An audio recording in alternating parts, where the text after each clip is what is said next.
السلام عليكم ورحمة الله وبركاته. ان شاء الله هنعمل مع بعض النهاردة سندوتشات الترند، السندوتشات اللي قلبت الفيس والتيك توك، وبناء على طلبكم ان شاء الله هعملها معاكم النهاردة.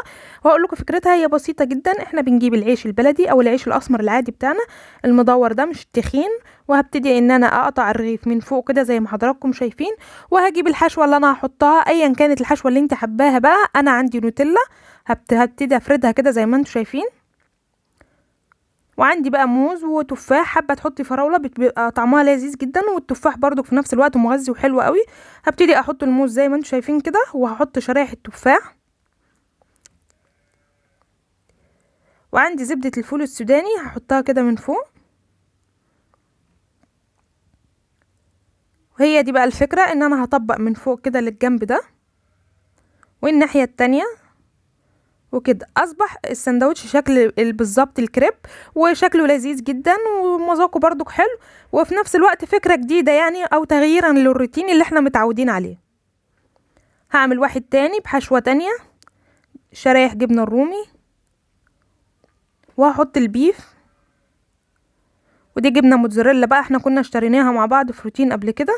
هحط الجزر الاول، الخيار عفوا، وهحط الجبنه. بس دلوقتي قلت الافضل يعني ان انا احط الجبن على بعض، بحيث انها تديني مطه كده وطعم حلو.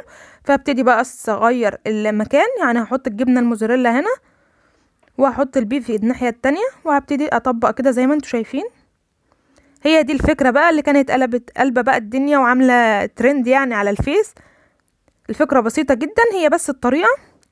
انا عندي دي مرتة يا بنات، انا بفضل طعمها يعني مع البيض جدا. هفردها كده زي ما انتم شايفين، وهبتدي كنت في الوقت ده انا محمره بيض عادي يعني بالطريقه التقليديه اللي احنا بنعملها، واحطه كده،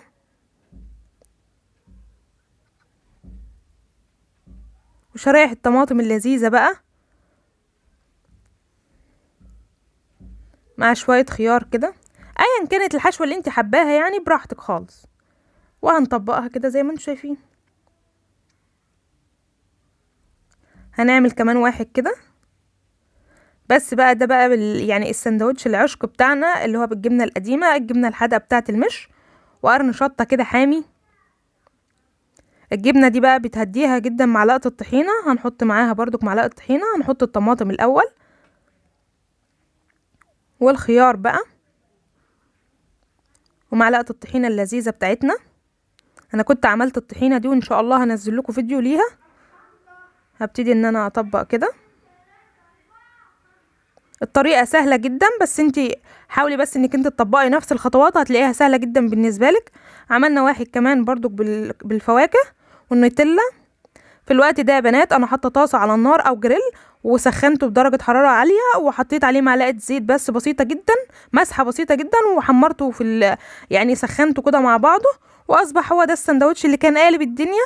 هو نفس الفكره يعني، بس احنا بس غيرنا من شكله ومن الروتين اللي احنا متعودين عليه على طول.